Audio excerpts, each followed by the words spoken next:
제가 좀 교수님들 앞에 강연을 들으면서 노트를 좀 했어요. 저도 굉장히 감명을 많이 받았거든요. 이게 저는 이미 뭐 선택이 끝난 사람이라서 이렇게 진로 고민은 별로 없는데, 이게 학과 선택 서바이벌 강의를 듣다 보니까 진짜 약간 안심이 되더라고요. 진짜 큰일 날 뻔했다. 물리학과나 화학과 갔으면, 혹은 수학과 갔으면. 이게 전공을 잘 선택했구나. 아까 최정민 교수님이 그 수학 공식 단백질 진화하는 거 보여주시면서 너무 뿌듯해요. 그럴 때 저 사람 이상해. 나는 저런 사람이 같은 그런 마음가짐을 가질 수가 없어라고 하는 그런 생각도 들었고, 그 방금 사다리 타기 너무 재밌는데 그 막 로그 막 나오고 막 하는 순간 약간 속이 좀 울렁거리더라고요. 그래서 너무 개인적으로 너무 흥미로운 강연이었지만 제가 수학이 너무 힘들었습니다. 그래서 이과인데 전 수학을 사랑하고 싶었는데 이게 일방적인 짝사랑을 하다 보니까 굉장히 힘들었어서, 그때 그 수학을 짝사랑하면서 고통받았던 특히 고등학교 시절에 PTSD가 조금, 여기 금요일 오후에 배가 고픈데 수학 공식을 보고 있으니까 이 그 짝사랑의 PTSD가 왔던 것 같아요. 그래서 저뿐만 아니라 혹시라도 그런 분들 있으시면 괜찮습니다. 생명과학과가 있습니다. 그래서 이과지만 옆에 보면 수학 잘하는 고 물리 잘하는 그 괴물들 보면 자괴감이 들 때가 있죠. 포기하셔야 됩니다. 그 길은. 그리고 생명과학과가 이 너른 품으로 여러분들을 품어줄 겁니다. 그리고 이렇게 저처럼 교수 돼서 하고 싶은 연구하면서 잘 살 수 있어요. 이과가 수학을 못하는 게 부끄러운 일이 아니에요. 생명과학이 당신들을 구원해 줄 겁니다. 그래서 이 아까 마지막에 좋은 유니버설 프린시플 얘기를 해주셨는데, 이 다른 이제 수학이나 아까 화학도 사실은 이렇게 공식화하는 그런 굉장히 그 보편적인 원리에 대한 로망들이 있는 것 같은데요. 그런 면에서 생명과학과의 매력은 물론 분자생물학처럼 이제 생명의 보편성도 탐구하지만 이 다양성을 탐구한다는데, 모든 것을 설명할 수 있는 보편적인 원리가 무엇이냐라고 하는 그런 측면도 있지만, 생물들의 가장 재밌는 특징은 별들 보면 기본적으로 동그랗게 생겼잖아요. 근데 생물들은 엄청 다르게 생겼습니다. 예, 그 다양성에서 오는 그 학문만의 매력이 있다고 생각해요. 그래서 저는 생물학이 다른 학문보다 더 재밌다 얘기하는 게 아니라, 저는 학문의 자연과 그 아까 과학 기술에서 과학이 근본인 것처럼 저는 수학이 제일 근본이라고 생각하고요. 그 다음이 물리라고 생각하고요. 그 다음이 화학이라고 생각하고요. 그 다음이 생물이라고 생각합니다. 예, 그래서 저는 여기 앞에 계신 교수님들이 제가 절대로 할 수 없는 일들을 하시는 분들이기 때문에 존경을 하고, 그쪽으로 나가는 학생들도 존경을 하지만 그 본인이 알 거예요. 그 길이 자기가 좀 힘들겠다고. 그런 분들은 행복하게 생명과학과에 오셔서 같이 한번 생물학자가 되어보시면 좋겠다라는 말씀을 드리고요. 네. 그리고 생명과학은 굉장히 다양합니다. 그리고 저는 결국 그 다양성이 어디서 오냐면 진화에서 오는 겁니다. 그래서 저는 이렇게 그 수학적인 보편성보다는 이런 생물학적인 다양성, 그것들을 만들어내는 진화를 연구하고 있는 진화 생물학자고요. 그래서 오늘은 뇌는 어디에서 왔을까라고 하는 주제로 어떻게 보면 아까 이제 저희가 이 간만에 얘기를 하면서 아주 우리가 살고 있는 이 지구라고 하는 좁은 땅덩어리가 아니라 큰 우주에 대해서 얘기했다면, 진화라고 우리는 지금 뭐 다 시간의 단위가 시간, 분, 뭐 길어야 년인데, 이 진화 생물학 얘기를 하면 억년 단위의 시간 얘기를 하게 될 겁니다. 그래서 조금 더 큰 스케일로 여러분들 굉장히 지금 내년에 뭐 할까, 뭐 3년 뒤에 뭐 할까 이런 걸 고민을 하시는데, 어차피 우린 다 멸종할 거예요. 그래서 별로 그렇게 심각하게 생각하지 않으셔도 되고, 좀 재밌게 우리의 조상님들의 역사들 제가 좀 들려드리도록 하겠습니다. 근데 이거 녹화된다고 들었던 것 같은데 너무 뻘소리를 많이 하는 것 같네요. 근데 제가 아까 우리 사회자 그 학생 회장님께서 이 사회 보시는 거 보면서 전 솔직히 인공지능일 수도 있겠다라고 하는 생각이 들었어요. 예, 요즘 이렇게 챗 GPT 같은 거, 제 음성 그 4.0 버전 나오면서 이렇게 스칼렛 요한슨 같은 목소리로 얘기하는 게 굉장히 이슈였잖아요. 그래서 워낙 카이스트가 로봇 기술이 발달하다 보니까 혹시 이렇게 서프라이즈로 엄청난 휴머노이드가 이렇게 음성 지원되는 AI랑 이렇게 해서 한 게 아닌가라고, 농담이고요. 인공지능 얘기 오늘 계속해서 나왔는데, 사실 저는 생물학자고 진화생물학자이기 때문에 이런 구도를 보면 사람들은 손가락을 가리켜서 다 요거를 보고 있잖아요. 와, 인공지능 대단해.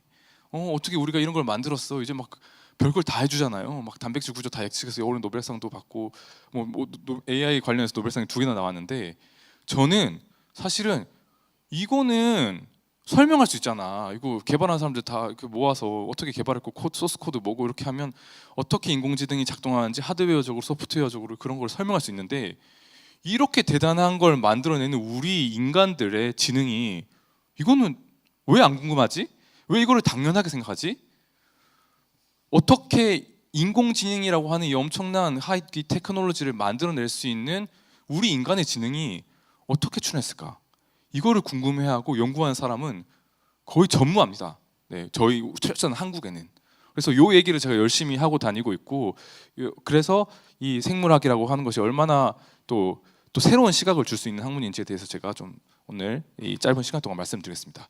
자, 생물학 중에서도 진화 생물학 하면 우리가 여러 가지 가지고 있는 그 중요한 프레임이 있는데요. 결국은 다윈 진화론의 핵심을 한 가지 상징으로 표현하자면 나무입니다.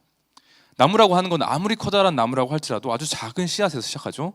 그래서 나무, 지금 막 몇백 년 된 나무를 보면 이게 옛날에 아주 작은 씨앗이었다는 걸 상상하기 힘들지만 마찬가지입니다. 지구상에 존재하는 수많은 생물들이 있어서 얘네들이 어떻게 출현했는지를 생각할 때 한 뿔에서 나왔다는 걸 생각하기 쉽지 않지만 진화 생물학을 통해서 우리가 이제 그거를 알고 많은 증거들을 통해서 받아들이고 있습니다. 그래서 보통 이런 이 생명의 진화의 나무 개통수라고 불리는 이 나무를 그리면 나무 끝에 다양한 생물들이 그려져 있습니다.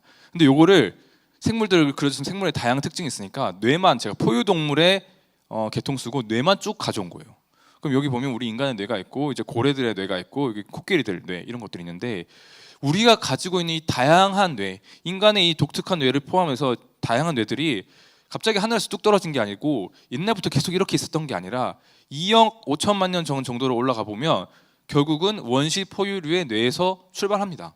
그래서 이 원시 포유류의 뇌가 다양한 포유류의 계통들이 진화를 하게 되면서 그 중에서 한 계통에서 우리 인간이 주변에 있는 다른 친척에 비해서 훨씬 더 발달한 이런 뇌를 가지게 됐습니다. 그래서 그러니까 우리가 이 자연 지능이라고 하는 것을 이해하기 위해서는 이 인공지능을 이해하는 것과는 조금 다른 방식으로 굉장히 생물학적이고 특히 진화 생물학적인 관점으로 뇌가 어떻게 만들어졌는지를 이해해야 됩니다. 왜냐하면 뇌에 우리가 인간이 가지고 있는 자연 지능이라고 하는 것을 제작하는 것이 뭐냐? 결국은 진화의 역사이기 때문입니다. 자, 그랬을 때 저희 저는 진화 생물학자이기 때문에 굉장히 실험실에서 다양한 생물들을 연구하고 있는데요. 그 중에 하나가 제가 사랑하는 이 생물 중 하나인 초파리입니다.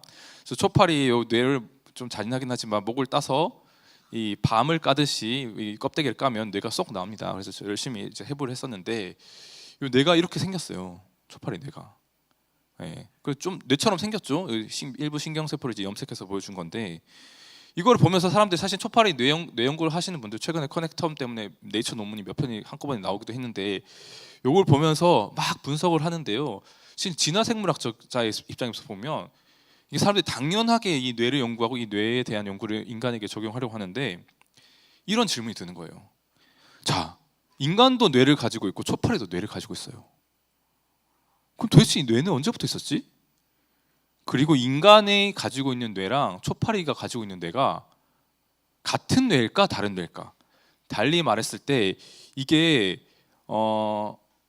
우리가 진화생물학에서 이제 상동성, 상사성이라고 하는데 쭉쭉쭉쭉쭉 앞에 이제 보여드렸던 이거를 거슬러 올라가 보면 이제 초파리와 인간의 공동조상도 나오겠죠. 모든 생물들이 결국은 따라가다 보면 한 가지에서 오게 되니까. 그러면 우리 인간과 초파리의 공동조상이 이미 뇌를 가지고 있었을까?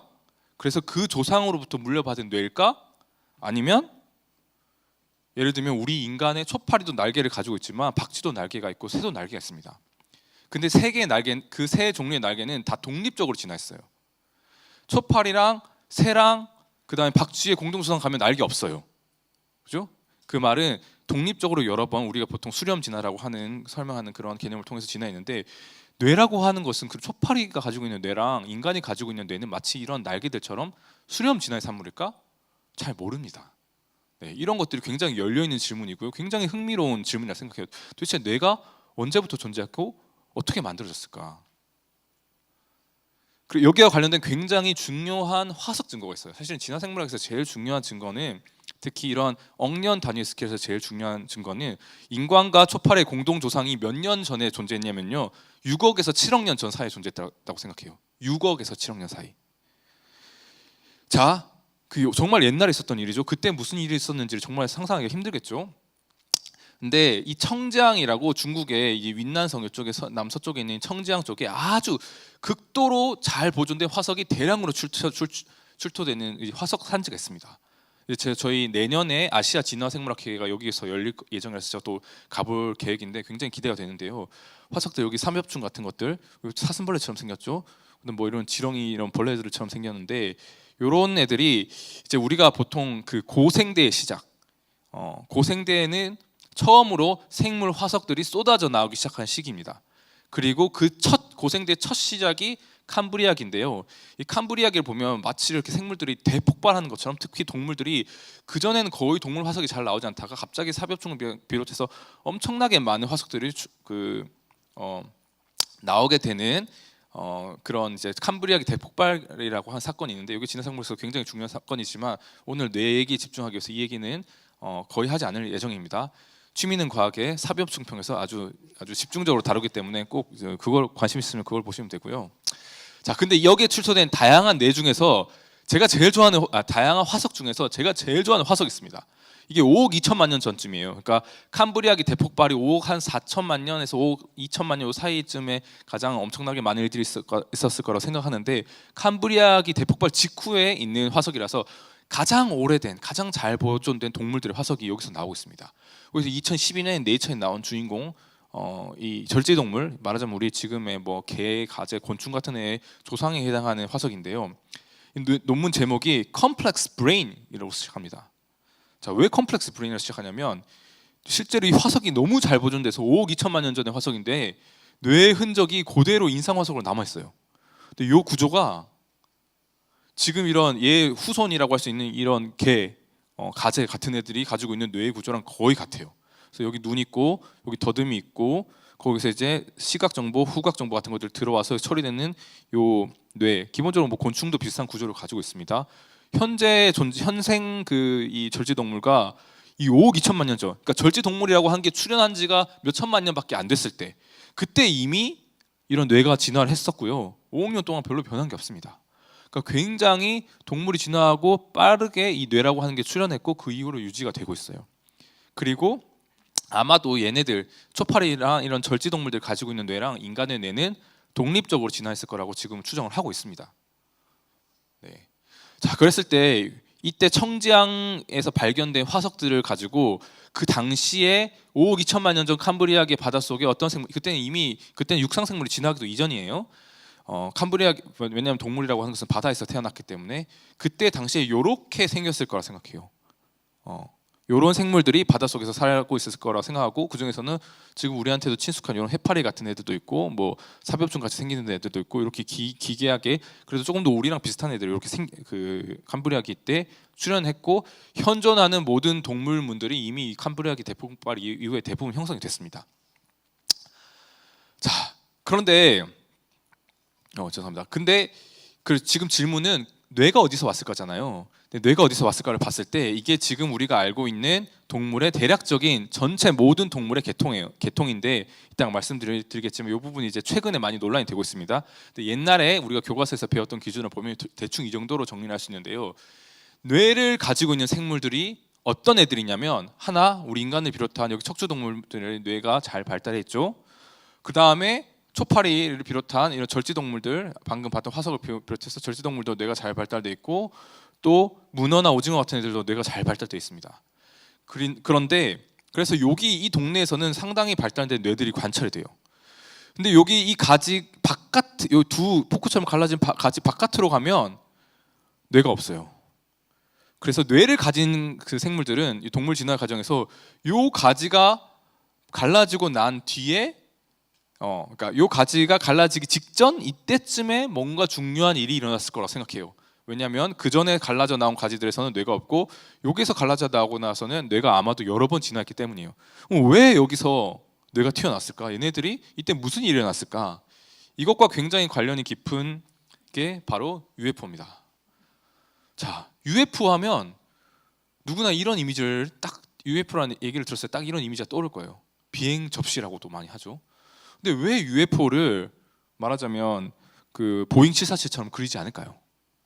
다 하나같이 구글에서 치면 다 이렇게 그려놨어요. 뭐 우리 보람의 KF-21처럼 그리지 않아요. 다 이렇게 그려요. 근데 여기에 굉장히 중요한 뇌 진화와 관련된 진화적인 통찰이 들어있습니다. 자, 왜 UFO를 저렇게 그리냐? 우리가 가지고 있는 운송수단은 이 디자인이라는 측면에서 UFO랑 달라요. 우리가 가지고 있는 운송수단을 보세요. 뭐가 다르냐면 얼굴이 있습니다. 그래서 저도 이제 애가 둘인데 애들이 지금 저희 둘째는 요즘 완전 버스와 트럭에 이제 환장을 하는데 그런 띠띠포 여러분 타요는 다 아시죠? 나중에 이제 육아하시면 띠띠포도 알게 되실 겁니다. 기차 버전이에요. 타요의 기차 버전. 다 이렇게 얼굴 눈 땡그랗게 그리고 서울 뭐 돌아다니다 타요 버스 보면 이제 애들 난리 나죠. 왜 그러냐? 이 머리와 꼬리라고 하는 디자인, 우리가 머리와 꼬리를 구분할 수 있는 디자인으로 운송수단을 만들기 때문이에요. 얘는 머리랑 꼬리가 없죠. 디자인이 머리랑 꼬리가 없는 디자인이에요. 자, 그걸 우리가 생물학적 용어로 뭐라고 하냐면 바디 플랜이라고 합니다. 레오나르도 다빈치가 그린 유명한 그림이죠. 인간의 대칭성을 강조한 그림이라고 얘기를 하지만 사실 제가 봤을 때는 이거는 비대칭성을 강조한 그림이에요. 이렇게 자르면 대칭이잖아요. 이렇게 자르면 비대칭이에요. 그죠? 이렇게 잘라도 비대칭이에요. 대칭인 축이 하나밖에 없어요. 여기 오직 좌랑 우만 대칭이에요. 위아래는 대칭이 아닙니다. 근데 해파리 보세요. 이렇게 잘라도 대칭이죠. 이렇게 잘라도 대칭이죠. 이렇게 잘라도 대칭이에요. 대칭축이 무수히 많아요. 그래서 우리는 뭐라고 부르냐면 좌우 대칭 동물이라고 불러요. 그리고 이 해파리는 뭐라고 부르냐면 방사 대칭 동물이라고 부릅니다. 레디얼하게 엑시스가 이 방사형으로 엄청나게 많다고 해서.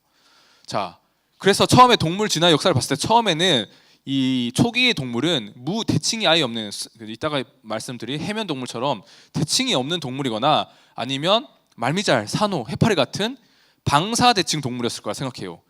그렇다가 그 방사대칭과 비슷한 조상에게서 좌우대칭이라고 하는 새로운 몸의 디자인이 출현했다고 생각합니다.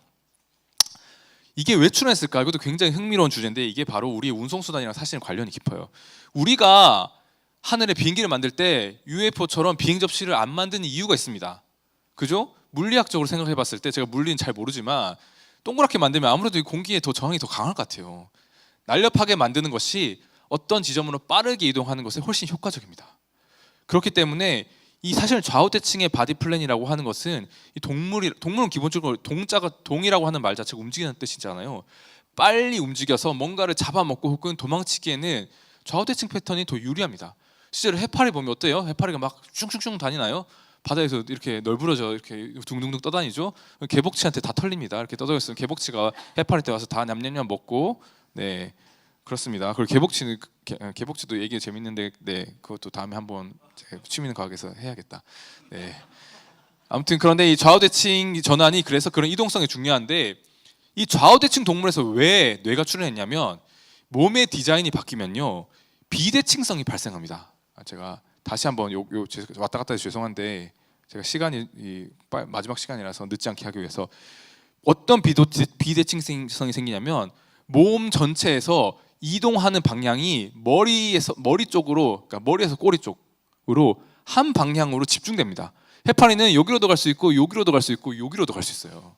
근데 인간은 이렇게 가죠. 방향의 특정한 방향으로 편향이 발생하는 거예요. 그러면 정보가 온몸으로 균등한 확률이라고 제가 확률 잘 몰라서 말하면 안 될 것 같은데 균등하게 들어오지 않고 앞쪽에 몰려서 들어옵니다. 아까 저 그 수식 못 풀겠더라고요. 뭐가 틀렸는지 아직도 모르겠어요. 그 1번, 2번, 3번 중에서. 근데 이게 앞으로 정보가 많이 들어오기 때문에 여러분들이 이 전투기를 디자인한다고 할 때 레이더를 어디에 배치하는 게 좋겠어요? 제일 앞에 배치하는 게 좋습니다. 그래서 AESA 같은 레이더를 여기다 다는 게 여기다 달면 정보를 늦게 받을 뿐만 아니라 앞에서 교란된 정보를 받습니다. 좌우대칭성이 진화를 하게 되면 이동이 앞쪽으로 이동하는 걸 몰리게 되고 그럼 정보를 앞쪽에서 먼저 깨끗한 정보를 앞쪽에서 먼저 받기 때문에 여기에 감각 센서들이 몰립니다. 그럼 감각 센서들이 몰리니까 우리 얼굴에 다 눈, 코, 입이 다 몰려 있는 게 우연이 아니에요. 그죠? 이게 원래 옛날에 우리 물고기들 보면 그 앞에서 다 정보를 받아들여야 되니까 꼬리에 달려 있는 것보다 머리에 달려 있는 게 분명히 유리합니다. 진화적으로. 그러면 제가 이제 저희 실험실에서 키우는 예쁜 꼬마 선충의 신경계를 보면 신경세포가 한 302개 정도 있는데 감각세포들이 대부분 여기 앞쪽에 다 몰려 있어요. 그럼 감각 정보를 여기서 다 받아들이니까 이걸 처리하는 중추신경계도 여기 몰려 있는 게 좋겠죠. 그래서 몸의 디자인이 좌우대칭으로 바뀌게 되면 감각 정보의 편향이 일어나고 그 결과 신경세포들이 머리 쪽으로 몰리는 세팔라이제이션, 두뇌화가 일어났을 거라고 추정합니다. 그래서 이 초파리와 인간의 공동 조상, 그러니까 좌우대칭, 우리 초파리도 좌우대칭 동물이고 인간도 좌우대칭 동물이에요. 그래서 한 6억 년에서 7억 년 전쯤 존재했던 좌우대칭의 공동 조상은 이런 세팔라이제이션이 일어나서 브레인 수준까지는 아니더라도 우리가 갱글리언, 신경절이라고 부르는 수준으로 신경계의 집중화가 일어났을 거라고 추정을 합니다. 그래서 이게 뇌 진화에 사실은 굉장히 중요한 사건이에요. 그러니까 몸의 패턴이 좌우대칭이 된 거, 그리고 그 좌우대칭의 패턴을 만들어낸 것은 결국은 동물의 이동성, 먹고 먹히는 이 동물의 생태라고 하는 것들이 서로 물리고 물리면서 이러한 뇌의 진화로 이어지지 않았을까라고 하는 것이 유력한 가설입니다. 자, 그러면 뇌가 어떻게 만들어졌을지, 어떤 그 진화적인 힘이 뇌의 출현을 드라이빙했을지에 대해서는 되게 중요한 사건을 제가 하나를 말씀드렸는데요. 근데 이게 선결이 되려면 일단 신경계가 있어야 되잖아요. 신경계가 집중이 되려면 신경계가 일단 있어야 됩니다. 그럼 그 다음 질문, 우리가 조금 더 거슬러 올라가서 이 뇌의 기원을 풀려면 도대체 이 신경계 자체는 어떻게 출현했을까? 최초의 신경계가 언제쯤 등장했을까라고 하는 문제를 풀어야 됩니다. 그 문제를 푸는 흥미로운 방법 중에 하나가 이 개통을 이용하는 거예요. 개통. 현재 살고 있는 생물들의 개통을 이용하는 건데요. 왜냐하면 이 청장 화석에서 봤던 그 절지동물만 하더라도 껍데기가 딱딱한 애들이니까 뇌 화석이 잘 남아요. 근데 이 이전으로 올라가면 해파리 같은 애들 흐물흐물거려서 거기에 있는 뭐 신경 조직 같은 것들, 심지어 뇌처럼 집중화도 안 되면 화석적인 증거를 찾기가 힘듭니다. 그렇기 때문에 다른 증거를 이용해야 되는데 그게 바로 개통 증거예요. 자, 하나의 예시를 보여줄게요. 우리 척추 동물이죠. 그럼 척추라고 하는 특이한 이 구조가 동물 진화의 과정에서 언제 진화했냐를 보려면 동물들의 그 특징과 개통을 비교해 보면 돼요. 어떻냐?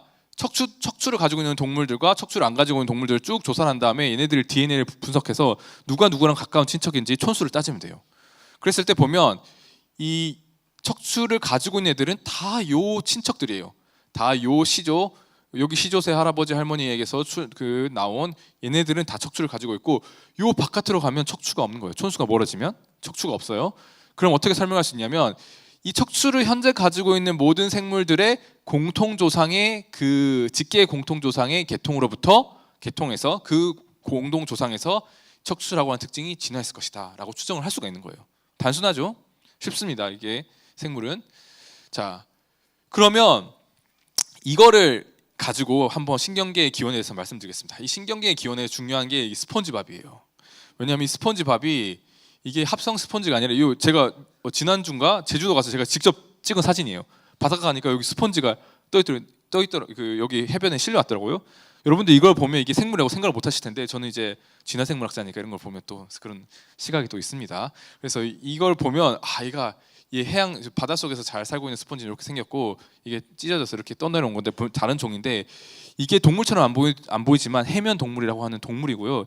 옛날에 로마 시대에 샤워할 때 우리는 지금 합성 수지 스펀지로 샤워를 하지만 옛날에는 이 스펀지를 가지고 이제 로마의 목욕탕에서 때 뺏겼다는 그 기록들이 남아 있습니다.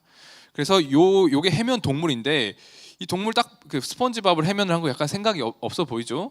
괜히 그렇게 그린 게 아닙니다. 이거 스펀지밥을 그린 사람이 해양생물학자였어요. 그래서 이 스펀지를 보면 이렇게 생겨가지고요. 얘 동물인데 고착형 생활을 하고요. 바닷물을 걸러서 거기 있는 미생물들을 걸러서 먹는 필터 피더라고 합니다. 자, 이 필터 피더가 근데 옛날에 지금 대부분 생물학 그 생명과학과 교수님도 다 이렇게 알고 계실 거예요. 그 생물학 교과서에 보면 가장 계통적으로 봤을 때 다른 동물들과 가장 동떨어져 있는 가장 오래 전에 분기되어 온 가문의 이 동물이 그 스펀지, 이 해면 동물이라고 알려져 있었어요. 근데 이 해면 동물이 신경계가 없어요. 그러니까 나머지 동물들은 다 신경계가 있죠. 그럼 아까 척추의 진화를 얘기했던 것처럼 신경계가 있는 애들끼리 다 친척이고 제일 먼 친척인 해면이 신경계가 없네? 그러면 신경계가 여기서 진화했겠구나 라고 설명했어요. 굉장히 심플하고 쉽고 직관적인 설명이었습니다. 근데 제가 이런 얘기를 하는 거 보면 이게 뭔가 잘못됐다는 뜻이겠죠? 근데 갑자기 한 15년 사이에 이 몇십 년 동안 가르쳐 왔던 이 시나리오와 믿음이 흔들리기 시작합니다. 거기 그 바로 밑에 있는 또 다른 이상하게 생긴 동물 중 하나인 비테파리. 그러니까 얘가 반짝반짝 빛이 아니라 머리를 빗는 그 빛 같은 무늬가 있어서 비테파리라고 불리는데요. 이렇게 생겼어요. 딱 봐도 해파리 같죠? 그 다음에 이렇게 빛 같은 이 문양의 어떤 기구 그 조직이 있습니다. 그래서 얘를 옛날에 사람들은 개통을 잘 모를 때는 비테파리라고 불렀어요. 근데 이 비테파리가 중요한 게요. 이런 신경계가 있습니다. 그래서 이렇게 실제로 이렇게 시냅스를 이루고 있는 것도 볼 수 있고 신경계를 이제 비테파리가 잘 관찰이 되는데요. 근데 이 빛 해파리가 당연히 해파리처럼 해파리랑 비슷하게 생겼는데 조금 다른 특이한 빛 무늬를 가지고 있어서 해파리의 친구라고 생각했어요. 그래서 해파리류랑 빛 해파리류랑 산호 말미잘을 다 합쳐서 옛날에는 강장동물이라고 배웠어요. 여기 교수님들 강장동물이라는 말 들어보셨는데 이제는 강장동물 쓰지 않습니다. 그 사이언티픽하게 맞는 텀이 아닙니다. 왜냐하면 빛 해파리가 해파리랑 비슷하게 생겼지만 계통을 따져보니까 놀라운 사실이 밝혀진 거예요. 그게 뭐냐면 이제 원래 옛날에는 사람 그 동물들이나 생물들 계통을 그릴 때 생김새나 뭐 특징들 가지고 그렸어요. 근데 이제 우리가 DNA가 있으니까 DNA를 비교했을 때 비슷하면 가까운 친척, 멀면 다른 친척이라고 쉽게 알아낼 수 있게 된 거예요. 그래서 2008년 정도에 이제 막 DNA 시퀀싱 비용이 싸졌을 때 알려진 많은 동물들을 시퀀싱 해봤습니다. 그래서 동물 계통수랑 우리가 기존에 그 계통 분류학자들 그랬던 계통수랑 순수하게 DNA 기준으로 그린 계통수가 얼마나 비슷하고 다를까를 본 거예요. 그때 뚜둥 반전이죠. 이거는 방금 설명드린 거고 그 논문의 결과인데 빛 해파리가 여기 어디에 있어야 되는데 갑자기 여기 가장 바깥쪽에 나온 거예요. 달리 말하면 원래 기존에는 이 해면 동물 스펀지밥이 가장 우리랑 먼 친척, 동물 중에서 가장 오래된 가문이라 생각했는데 DNA를 돌려봤더니 빛 해파리가 가장 오래된 동물인 것처럼 나온 겁니다. 그래서 갑자기 이때 2008년부터 느닷없이 스펀지밥파와 빛 해파리파가 싸움을 시작합니다. 진짜 시리어스하게 싸우고 있고 아직도 제가 봤을 때는 승기가 기운 것 같은데 아직도 이제 굴복을 하진 않고 있어요. 누가 이겼냐? 누가 이길 것 같냐? 제가 개인적으로 베팅하자면 작년에 네이처 페이퍼가 나왔습니다. 빛 해파리파가 약간 이긴 것처럼 나옵니다. 이제 시간상 관계상 자세한 내용은 안 다루겠지만 여러 가지 다른 종합적인 그 증거를 봤을 때 빛 해파리가 가장 오래전에 동물 계통에서 갈라져 나온 가문이고 여기 나머지 가문들이 이제 그 이후에 갈라진 가문이라고 생각을 하고 있습니다. 이게 왜 중요하냐면 자 곰곰이 생각해 보면요 앞에 우리가 교과서에서 가르쳤던 신경계 진화 시나리오를 더 이상 지지할 수가 없어요. 왜냐? 빛 해파리가 계통이 여기 있잖아요. 그러면 신경계가 여기 있죠. 원래는 이 빛 해파리가 여기 안에 들어가 있었어요. 근데 이제는 이 중간에 이 동물이 갈라지고 나서 이 먼저 갈라진 빛 해파리도 신경계를 가지고 있고 여기 뭐 해파리랑 우리도 다 신경계를 가지고 있는데 그 중간에 낀 애들인 스펀지밥 그리고 또 오늘 설명 안 됐지만 플라코조아라고 하는 기이하게 생긴 또 생물이 있습니다. 얘들도 신경계가 없어요. 그럼 도대체 신경계가 어떻게 진화를 했냐는 거죠. 기존에 원래는 여기서 한번 진화를 했을 거라 생각했어요. 빛 해파리가 여기 속 들어가 있었으니까. 그러면서 새로운 시나리오들이 결국은 검토를 되고 있습니다. 그 두 가지 새로운 시나리오가 뭐냐면 이제 현존하는 모든 동물들의 공통조상 옛날에 정말 옛날 이것보다 훨씬 더 옛날이죠. 옛날에 이미 신경계가 진화를 했고 스폰지밥이 지금은 멍청해 보이지만 얘 조상은 그만큼 멍청하지 않았다. 사실은 신경계가 얘네들도 다 있었는데 퇴화했다라고 하는 가설입니다. 또 다른 가설은 신경계가 마치 우리 그 동물들의 날개나 혹은 우리의 뇌처럼 독립적으로 진화했다라고 하는 두 가지 가설이에요. 이 둘 중에서 뭐가 맞을지는 제가 봤을 때 한 10년 정도 더 싸우면 나올 것 같고 저도 이제 이쪽에 연구를 하고 있습니다. 자, 그래서 근데 요거를 어떤 가설이 맞던 간에 새로운 이 분자 계통학적인 증거에 기반해서 이 빛 해파리가 엄청나게 오래전에 갈라진 애는 맞아요. 해파리랑 비슷한 애가 아닌 거 맞아요. 심지어 계통적으로 봤을 때는 우리가 먹는 있잖아요. 해파리 중국집 가서 먹는 해파리랑 우리가 더 가까운 친척이에요. 해파리랑 빛 해파리에 비해서 해파리랑 빛 해파리가 둘이 훨씬 먼 친척이에요. 예. 그러니까 그 해파리 먹으면 좀 미안할 수도 있는데 맛있으니까 열심히 먹도록 하고요. 근데 어쨌든 이 새로운 그 분자적인 증거가 얘기하는 거는 신경계가 우리가 생각했던 것보다 훨씬 오래 전에 진화했거나 거의 동물 진화한 직후에 진화했거나 아니면 여러 번 진화를 했다라고 하는 거는 초기 동물에 이미 신경계 진화의 포텐셜이 상당히 들어있었다는 얘기입니다.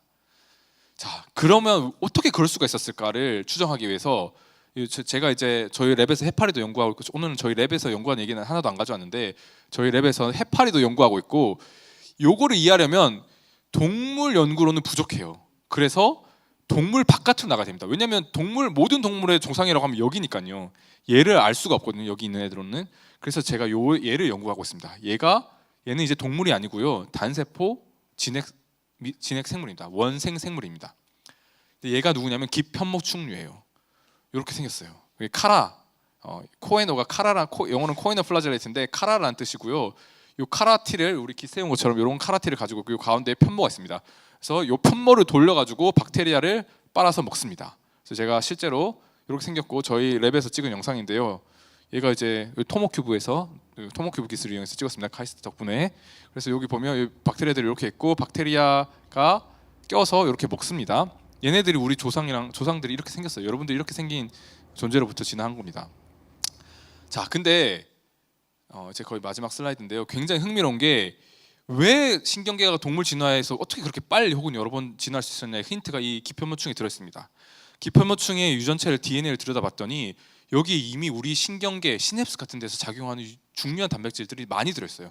예를 들면 시냅토브레빈처럼 여기 지금 시냅토브레빈 예시를 보여주고 있는데 기편모충의 여기 에피칼한 위쪽에 있는 부분에 이런 마치 시냅스에서 시냅틱 베지클 그 뉴로트랜스미터 신경 전달 물질을 분비하는 것처럼 이런 시냅토브레빈들이 여기서 관찰이 됩니다.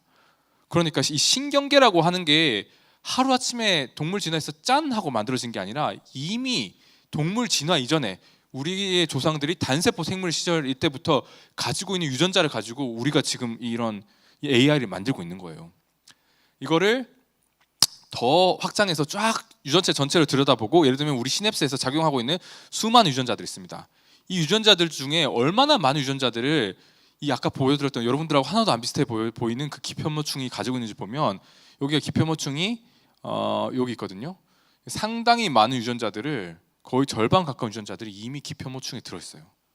그러니까 우리가 이 생물의 진화라고 하는 것은 갑자기 뭔가 하늘에서 짠 하고 나타나는 것이 아니라 이미 존재하고 있던 유전자들, 이미 존재하고 있던 시스템들이 계속해서 개량되고 혁신되면서 진화한 것이고, 그럼 어떻게 진짜 좀 상상이 힘들죠?